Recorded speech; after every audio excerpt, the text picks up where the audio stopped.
Hello, I'm going to make a quick video about PowerPoint screen recording grayed out. So this is a screenshot of my PowerPoint. It is not grayed out now, but before this it was. So what I did was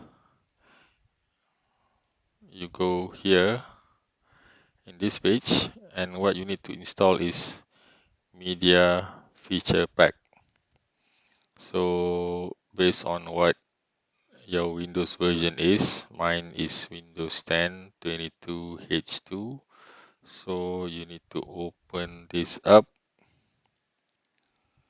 and it will say go do this.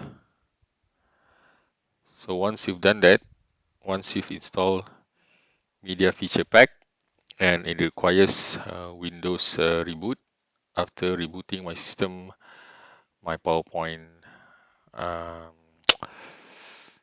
screen record is no longer grayed out. So that's it, guys. Thank you for watching. Bye.